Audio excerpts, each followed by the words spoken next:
Our next question makes use of exact trigonometric values, which will nearly always come up in a paper 1.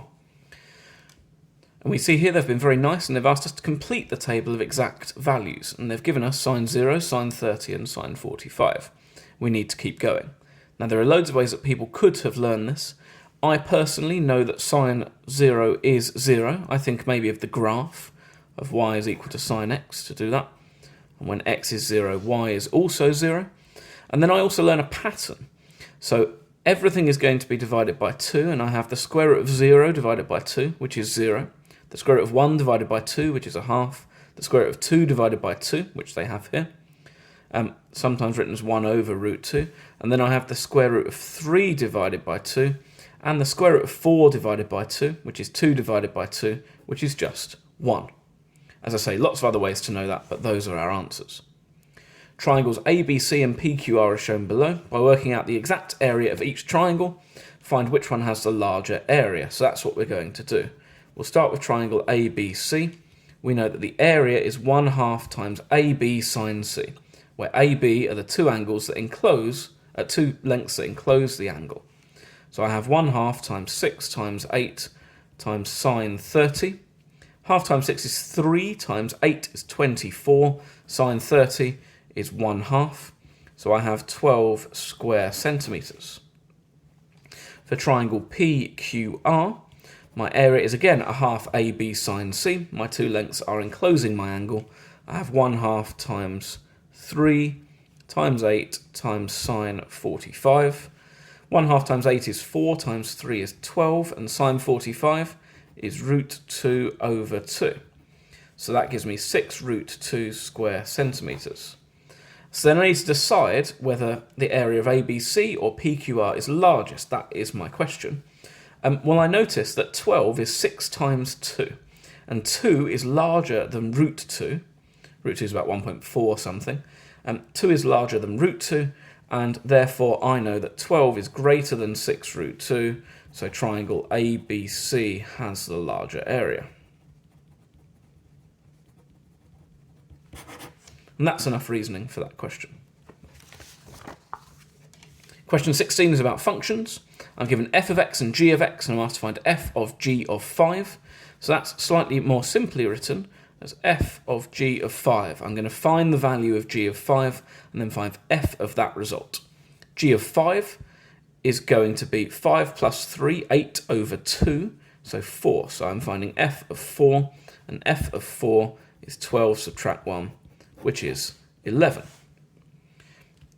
G minus 1 of negative 2, there are two ways to do this. There's a slightly longer way, which I suspect most people will have done, which is to find the inverse function. So you say y is equal to x add 3 over 2, and we rearrange to make x the subject, because an inverse function tells you the value of x, your input, if you know your value of y. So what this actually means here is if y is negative 2, what was x? So I'm going to multiply by 2, and then I'm going to subtract by 3 to get x is 2y subtract 3. That's my inverse function. It tells me x in terms of y, but I would want my inverse function in terms of x, so that would be 2x subtract 3. And therefore g minus 1 of negative 2 is negative 4 subtract 3, which is negative 7. Absolutely fine to do that, nothing wrong with it. Perhaps a bit of work for 2 marks. And as I say, there is an easier way, which is to think about what the inverse function of g is. The inverse function of g tells you what number you put into g of x in order to get out negative 2. In other words, I can set g of x equal to negative 2. That's what this means here. What value of x gave you y is equal to negative 2. So I have negative 2 is equal to x add 3 over 2, multiplied by 2. Negative 4 is x add 3, subtract 3, x is negative 7. Both methods equally valid. Perhaps that's a slightly easier approach to take, though. Question 17.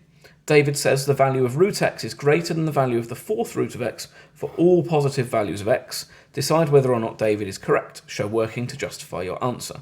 Now, almost always in these cases, the person will be incorrect because you're looking for a proof by counter example. And what we do is we consider extreme cases. Now, often my advice is consider what happens when x is 1 and negative 1 and 0, and then a really large positive number and a really large negative number.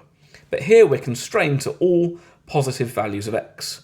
So I'm going to consider first what happens when x is positive but below 1, and then positive but above 1. And I'm looking for a counter example. I can see here, I could also argue it for 1, because the square root of 1 is 1, the fourth root of 1 is also 1. So actually my easiest way to do this is to say x equals 1, then root x equals 1, and the fourth root of x equals 1. And so root x is not always greater than the fourth root of x. And that would be fine in this exam, so David is wrong.